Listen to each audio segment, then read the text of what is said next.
ये भक्त कोई साधारण मनुष्य नहीं थे। इनका रूप, रंग, कद काठी और यहाँ तक कि मुस्कान भी इतनी अलौकिक थी कि दूर से देखने वाले इन्हें साक्षात कन्हैया समझकर धोखा खा जाते थे। ये देवताओं के गुरु बृहस्पति के शिष्य थे और शास्त्रों के बहुत बड़े ज्ञाता थे, लेकिन इनके हृदय में प्रेम का सागर नहीं बल्कि ज्ञान का कठोर पहाड़ खड़ा था। इन्हें लगता था कि रोना धोना और विरह में तड़पना तो कमजोरों का काम है, भगवान तो केवल योग से मिलते हैं। ये हैं भगवान श्री कृष्ण के सखा, उनके प्रतिबिंब और परम ज्ञानी श्री उद्धव जी। श्री भक्तमाल में उद्धव जी का चरित्र हमें सिखाता है कि जब तक आंखों से अहंकार का चश्मा नहीं उतरता, तब तक प्रेम का वास्तविक स्वरूप दिखाई नहीं देता। उद्धव जी भगवान के सखा भक्त थे। अक्रूर जी के साथ जब भगवान ब्रज से मथुरा आ गए और कंस को मारकर सब यादवों को सुखी बना दिया, तब भगवान ने एकांत में अपने प्रिय सखा उद्धव को बुलाया। भगवान जानते थे कि मेरे इस सखा को अपने ज्ञान पर बड़ा नाज है। इसे लगता है कि ब्रज की गोपियों का रोना केवल अज्ञानता है, इसलिए भगवान ने एक लीला रची। भगवान ने कहा, उद्धव, ब्रज की गोपांगनाएं मेरे वियोग में व्याकुल होंगी। उन्हें जाकर तुम समझाओ, उन्हें मेरा संदेश सुनाओ कि मैं तुमसे अलग नहीं हूं, सदा तुम्हारे ही साथ हूं। उद्धव जी को लगा कि ये तो बड़ा आसान काम है। वे अपना रथ लेकर बड़े गर्व से मथुरा से ब्रज की ओर चले। उन्हें लगा कि मैं उन ग्वालिनों को ब्रह्म ज्ञान दूंगा तो उनका मोह छूट जाएगा और वे रोना बंद कर देंगी। उद्धव जी अपने स्वामी की आज्ञा पाकर नंद के ब्रज में गए। जैसे ही वे ब्रज में पहुंचे, ब्रजवासियों ने उन्हें घेर लिया। कोई आंसू बहाने लगा, कोई मुरली बजाते बजाते रोने लगा, कोई भगवान का कुशल समाचार पूछने लगा। उद्धव जी ने सबको धैर्य बंधाया और सोचा कि अब सही समय है इन्हें ज्ञान देने का। यहीं भक्ति परीक्षा में पड़ती है। उद्धव जी ने एकांत में जाकर गोपियों को अपना ज्ञान संदेश सुनाना शुरू किया। उन्होंने बड़े पांडित्यपूर्ण शब्दों में कहा कि भगवान वासुदेव किसी एक जगह नहीं है, वे तो सर्वत्र व्यापक हैं। उनमें भगवत बुद्धि करो, सर्वत्र उन्हें देखो। उद्धव जी का कहने का अर्थ था कि उस माखन चोर को भूल जाओ और निराकार ब्रह्म में ध्यान लगाओ, क्योंकि वो तो कण कण में है। इस पर गोपियों ने जो उत्तर दिया, उसने उद्धव के ज्ञान के सूर्य को प्रेम के बादलों से ढक दिया।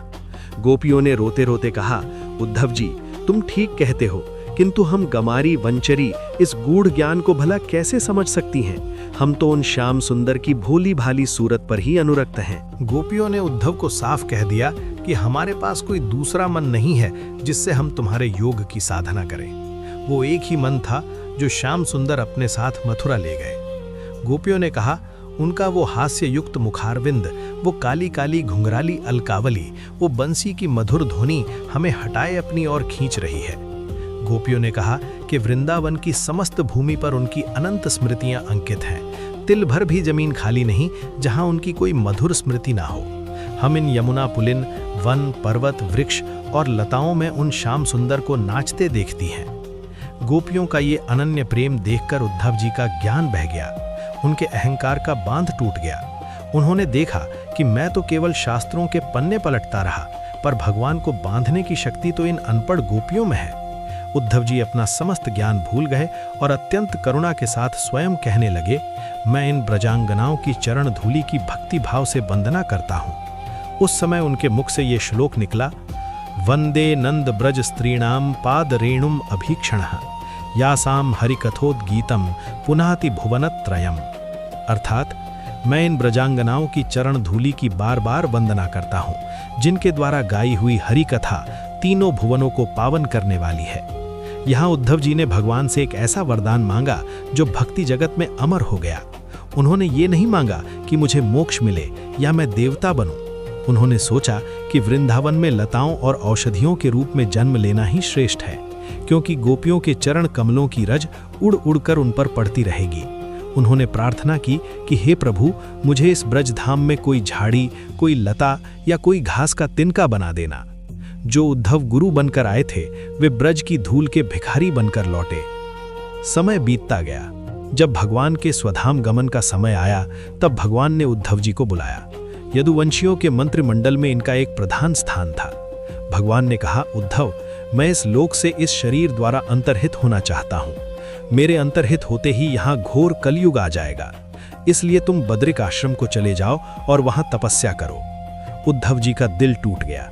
उन्होंने कहा, हे भगवान, हे नाथ, मैं आपके चरणों से आधे क्षण के लिए भी अलग होना नहीं चाहता, मुझे भी आप अपने साथ ले चलिए।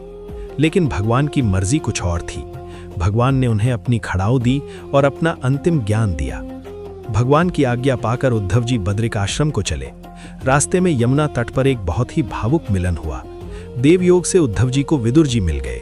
विदुर जी ने बड़े उत्साह से पूछा कि यदुवंश के सब लोग कुशल पूर्वक तो हैं। यदुकुल का नाम सुनते ही उद्धव जी डांड बांधकर रो पड़े और रोते रोते बोले। उद्धव जी के हृदय में भगवान का वियोग भर रहा था, अतः उन्हें कुछ भी अच्छा नहीं लगता था। वे खूब रोते थे। उद्धव जी ने सिसकते हुए विदुर जी से कहा, कृष्ण द्युम्न मणि निम्लोचे जीर्णे अजगरेण किम नुनः कुशलम ब्रूयाम गत श्रीषु गृहेष्वहम। अर्थात कृष्ण रूपी सूर्य के अस्त होने पर, काल रूपी सर्प के ग्रसे जाने पर, हे विदुर जी, हमारे कुल की अब कुशल क्या पूछते हो? ये पृथ्वी हत भागिनी है और रात पास में रहने पर भी भगवान को नहीं पहचान सके। उद्धव जी ने अपनी व्यथा को और स्पष्ट करते हुए कहा कि हम लोग भगवान के साथ रहकर भी उन्हें नहीं पहचान पाए। उन्होंने उदाहरण देते हुए कहा, दुर्भगो बत संवत्सन्न विदुर हरिम मीना एव उडुपम। अर्थात जैसे समुद्र में रहने वाले जीव, मछलियां आदि चंद्रमा को नहीं पहचान सकते, वैसे ही यदुवंशी साथ रहकर भी भगवान को नहीं पहचान सके। इसके बाद उद्धव जी ने यदुवंश के क्षय की सब बातें सुनाई। उद्धव जी परम भागवत थे, ये भगवान के अभिन्न विग्रह थे। अंत में वे बद्रिक आश्रम चले गए, जहां वे आज भी अदृश्य रूप में तपस्या कर रहे हैं। उद्धव जी का चरित्र हमें सिखाता है कि मस्तिष्क का ज्ञान आपको विद्वान बना सकता है, लेकिन भगवान को पाने के लिए हृदय का पिघलना जरूरी है। उन्होंने सिद्ध किया कि सबसे ऊंचा पद ब्रह्म ज्ञानी होना नहीं, बल्कि चरण रज का अभिलाषी होना है। आज की ये ज्ञान और प्रेम से सराबोर गाथा यहीं विश्राम लेती है। कल हम श्री भक्तमाल के अगले पन्ने पलटेंगे और दर्शन करेंगे एक ऐसे राजर्षि का, यानी राजा होकर भी ऋषि का, जिनके तप और भक्ति का प्रभाव इतना था कि स्वयं भगवान का सुदर्शन चक्र उनके द्वार पर पहरा देता था। एक बार एक बहुत बड़े क्रोधी ऋषि दुर्वासा ने उन्हें श्राप देना चाहा, तो वो चक्र ऋषि के पीछे पड़ गया और ऋषि को अपनी जान बचाने के लिए तीनों लोकों में भागना पड़ा। क्या आप जानते हैं वे एकादशी व्रती राजा कौन थे जिन्होंने अपने शत्रु यानी ऋषि के प्राण बचाए? कमेंट में उनका नाम लिखिए और उद्धव जी के गुल्मलता बनने के भाव को नमन करते हुए बोलिए, जय उद्धव महाराज, जय श्री कृष्ण।